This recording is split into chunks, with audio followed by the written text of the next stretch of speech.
Sao mà chị không hết hay là sao hay? Nó không phải không hết, nhưng mà cái lưỡi của nó ngày xưa nó cắn đứt, lúc động kinh nó cắn đứt còn dính cái miếng da không. Thành thử ra đâu có nói chuyện được. Bởi vì có lúc đó hả? Còn thấy không? Thì nó có dấu mà xích ở trong vậy đó, ngoài mình không thấy đâu, xích ở trong. Lấy tay mà mình gờ thì thấy. Rồi một đêm mà nó cắn không mà đứt ra chảy máu không, cỡ khoảng 1 ly xe chừng. Hai vợ chồng ngồi niệm Phật khóc không. Anh Quy. Anh Quy mai nhiêu tuổi anh Quy? 55 tuổi. 55 hả? Mình thấy còn trẻ quá ha. Bé hồi nãy là con của anh hả? Anh có mấy người con? Này là nó nhỏ chị đó à. Chị của bé là đi học rồi. Đang có chồng ở quê á. Còn bé nãy là Nhỏ đó. bé bị gì à? Bị động kinh từ nhỏ tới lớn luôn. Thử ra biết ra đi được chứ không biết. Là mình kêu mình hỏi nói chuyện thử được không? Đi ra chơi con. Về ra chụp ai hình hỏi kìa. thì nó biết hết trơn, mà mình có cái mình nói thì nó nghe mà nó nói không được. Nó phải chụp hình, nó đi ra chụp hình. Ra chụp hình nè lại đi. Dạ ngồi trong đó, ngồi xé giấy chờ tối ngày vậy đó. Có đi chữa bệnh gì chưa hay? Nó bị động kinh từ nhỏ nó lớn, nó lãnh thuốc lên chụp hình này, cái ghế nè. Đi ra chụp hình nè đi. Bây giờ đỡ đó, hồi đó mới lợi còn ghế còn ngồi xe lăn phải không? Hồi đó mới lợi còn ngồi xe lăn phải không? Bé này là nhiêu Hồi đó tuổi? ngồi xe lăn. Giờ mừng lắm. Vì hồi đó nó lớn 21 không? tuổi hả? Hồi đó nó lớn không với nó ngồi xe lăn, thời gian cái nó đi được thì bỏ xe lăn. Vậy là bé bệnh từ nhỏ tới lớn nha. Nhỏ. Có đi chữa bệnh hay là Có lấy lấy thuốc ở Long Xuyên cho nó bị bệnh thần kinh mà. động kinh. Nó nói chung là có thấy mà cũng như bóp gì Thì nó khỏe đó, hồi trước mình nói chưa cái gì nó ấy biết thì hết nó hay quậy với nó không biết gì, bây giờ thấy nó cũng đỡ ha, mình biết nói nó biết nhận định hết. Nó không em gái biết gì không? Em gái biết không? Chứ không anh nói gì không? Sao mà chị không hết hay là sao hay? Nó không phải không hết, nhưng mà cái lưỡi của nó ngày xưa nó cắn đứt, lúc động kinh nó cắn đứt còn dính cái miếng da không. Thành thử ra đâu có nói chuyện được. Bởi vì có lúc đó hả? Còn thấy không? Thì nó có dấu mà xích ở trong vậy đó, ngoài mình không thấy đâu, xích ở trong. Lấy tay mà mình gờ thì thấy. Rồi một đêm mà nó cắn không mà đứt ra chảy máu không, cỡ khoảng 1 ly xe chừng.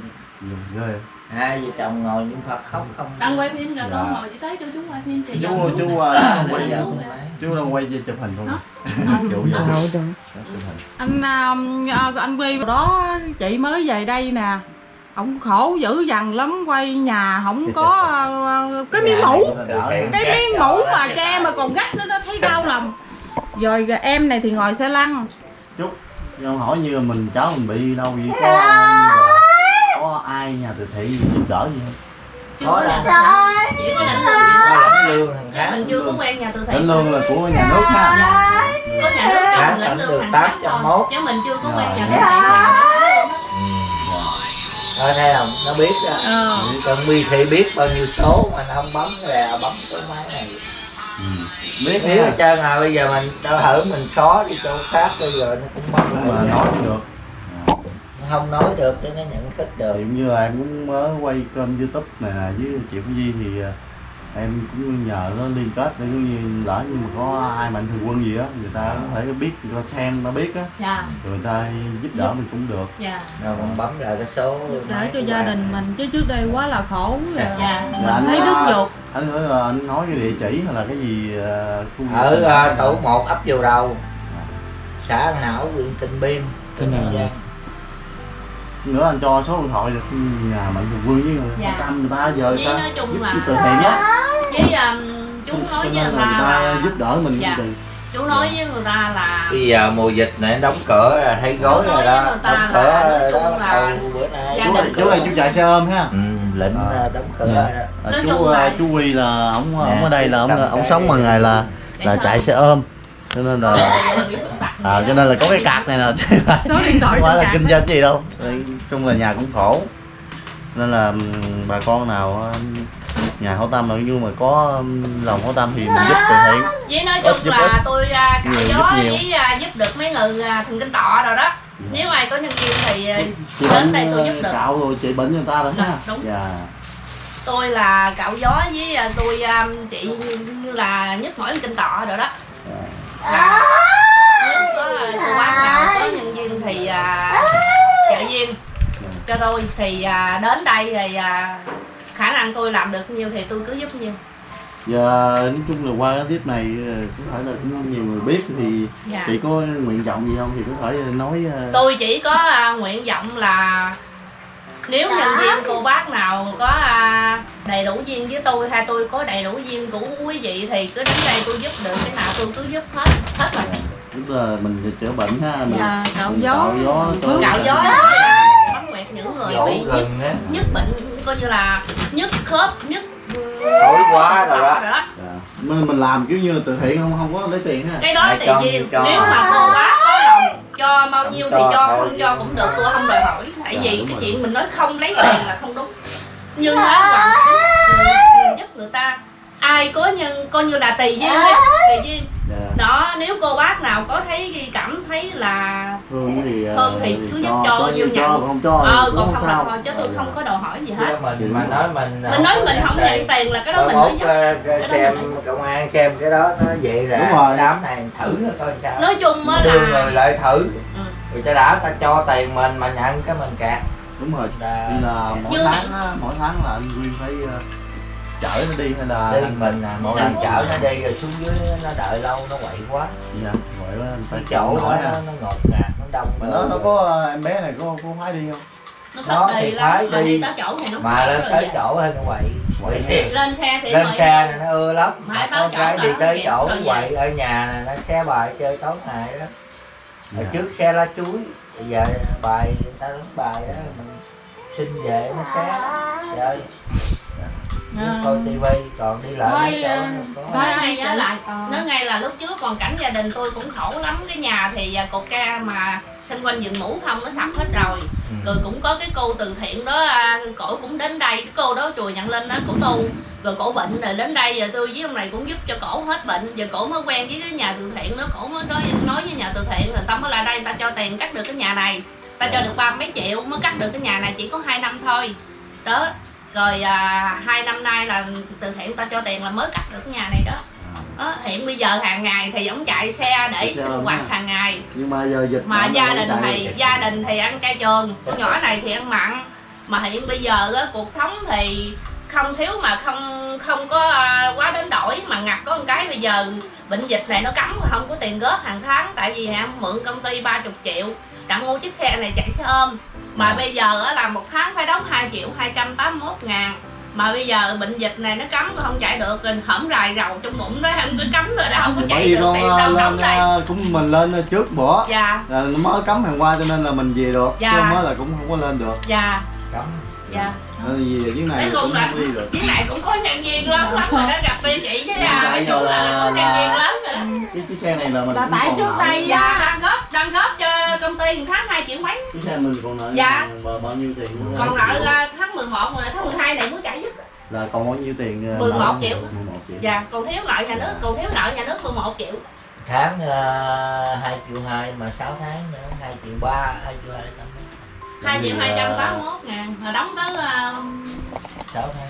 Dạ. tới tháng 11 mình mới dứt, là còn thiếu 11 triệu nữa. Thì thông qua cái clip này thì Dạ. con muốn để chia sẻ đến như cộng đồng cũng như bà con mình á, Dạ mà có nhiều mạnh thường quân bây giờ người ta cũng hay giúp đỡ làm từ thiện nhiều lắm, dạ nên là mình chia sẻ để cho những bà Bây con giờ, nào có lòng hảo tâm á, dạ Chạy đường Mình, núi có mà thể xe là mình không chữa trị cho chữa bệnh cho em bé, không hoặc là để, ngon lành, không trang đẹp trải cuộc sống gia đình, Dạ. biết là mình trả làm hết cái phần mà xe mình. dạ anh Di Đà Phật nhiều vậy khi là quý lắm rồi ra chú ơi. nó dòm dòm nó Bữa nay nói chung là cũng có nhân viên mời đến lắm, xe cho nên là lại, mới chuyển hỏi đến đây xe đâu dắt để ra. giúp chuyến này, chứ tụi nói chuyến này chắc dịch cấm chuyến này chắc khổ không có tiền đóng người ta.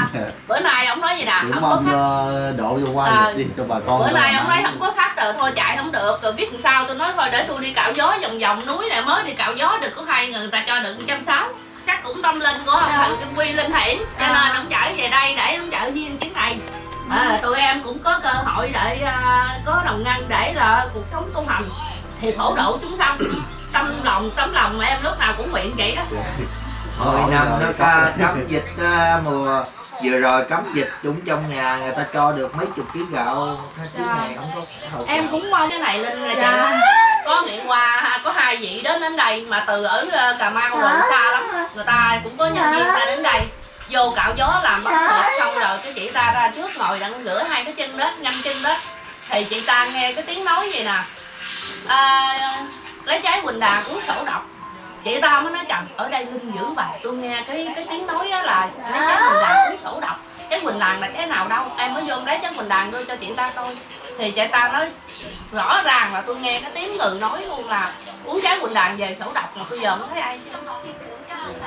Phải nói là có chư vị sinh thần, ông thần Kim Quy ở đây rất linh chương thọ. Con nào mà có đi ngang qua đây cái cạc này của Quy là có đi xe ôm hay gì đó thì đi hại số này anh cũng chạy xe ôm nữa nè. Thần Kim Quy bà con này có giúp đỡ thì thông qua cái số này thì điện cái số này đi rồi trở lên cho. Hai điện số chị thấy cũng được, chị thấy cho số chị thấy đi dễ hơn. Về tụi em này dụ như không có rập. Đỡ lắm với bà này chạy có thể rất. Rồi đấy thì clip này về em sẽ thông qua mà clip này có thể là các mạnh quân hay là ai gì đó như hảo tâm đây có thuận tâm thì ta rồi cái người ta chạy xe cái người ta cũng kêu anh Quy nhiều hơn để tiếp để anh có tiền. Thôi vậy đi. Để mình đi Còn đi chỗ khác. Dạ, vậy thôi cũng cảm ơn chú với chị. Là nói chung là cũng cầu chúc cho mình được cũng may mắn được nhiều chương trình giúp được bá tánh vạn sự bình an.